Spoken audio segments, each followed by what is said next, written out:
Warahmatullahi wabarakatuh. Jumpa kembali dalam pembelajaran ekonomi kelas 11. Pada pertemuan kali ini yang akan kita bahas materi tentang pengangguran. Baik anak-anak sekalian, langsung saja kita simak tujuan pembelajaran. Ya, setelah kalian mengikuti pembelajaran ini, diharapkan peserta didik mampu mendeskripsikan konsep pengangguran, memahami tingkat pengangguran, membandingkan macam-macam pengangguran, terakhir menganalisis dampak pengangguran dan cara mengatasi pengangguran. Pengertian pengangguran. Pengangguran adalah angkatan kerja yang belum atau sedang mencari pekerjaan. Pengangguran terjadi karena jumlah penawaran tenaga kerja lebih besar daripada permintaan tenaga kerja. Nah, dengan kata lain, terjadinya surplus penawaran tenaga kerja di pasar tenaga kerja, sedangkan kesempatan kerja sedikit. Tingkat pengangguran. Tingkat pengangguran yaitu perbandingan jumlah pengangguran dengan jumlah angkatan kerja yang dinyatakan dalam persen.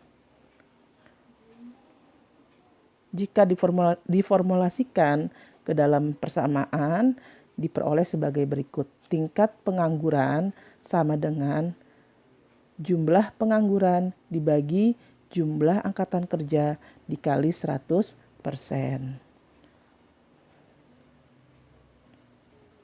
Macam-macam pengangguran ya, berdasarkan lamanya waktu kerja, yaitu ada pengangguran terbuka atau yang biasa dikenal dengan open unemployment. Ya, pengangguran terbuka ini adalah angkatan kerja yang benar-benar tidak mempunyai pekerjaan. Contohnya misalkan mahasiswa yang baru lulus kuliah dan belum bekerja.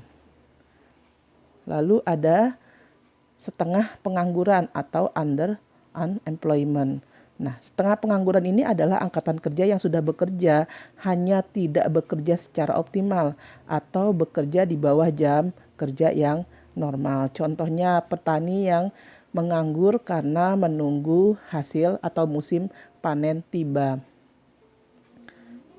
Lalu pengangguran terselubung adalah angkatan kerja yang sudah bekerja hanya tidak bekerja secara optimal dikarenakan tidak memperoleh pekerjaan yang sesuai dengan bakat dan kemampuannya.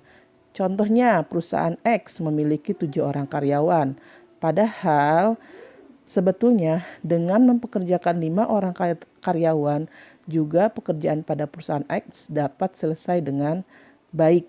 Nah, sehingga sesungguhnya perusahaan X memiliki kelebihan 2 orang karyawan. 2 orang karyawan tersebut dapat dikatakan sebagai pengangguran terselubung. Nah, macam-macam pengangguran berdasarkan penyebabnya. Pertama, ada pengangguran struktural atau struktur unemployment.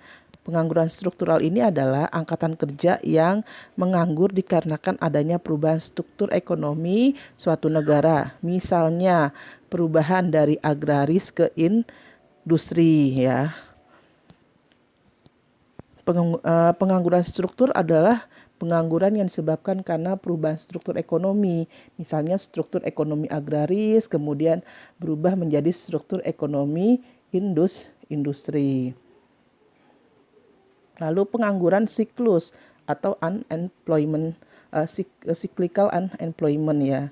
Pengangguran siklus ini adalah angkatan kerja yang menganggur dikarenakan adanya fluktuasi atau siklus aktivitas ekonomi suatu negara.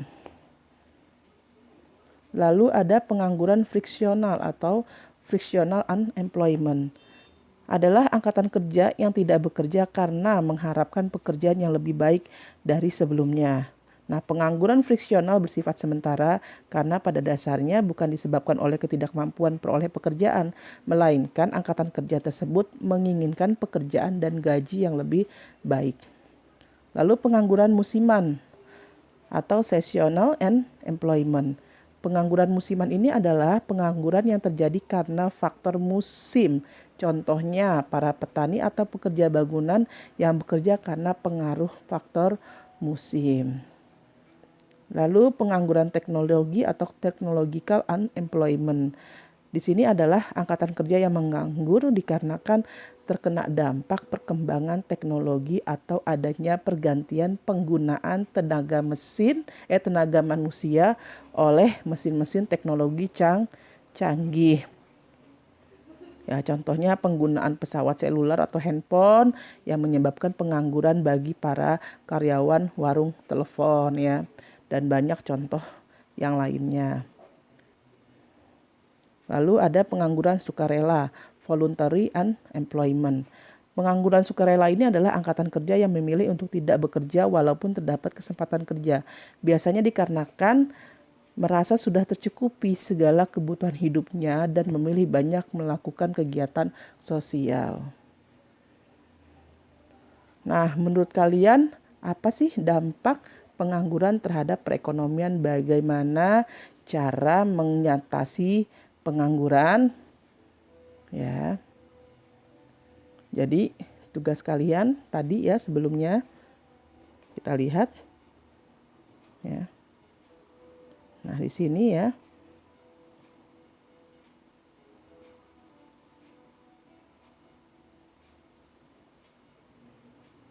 Jadi ada dampak pengangguran ya.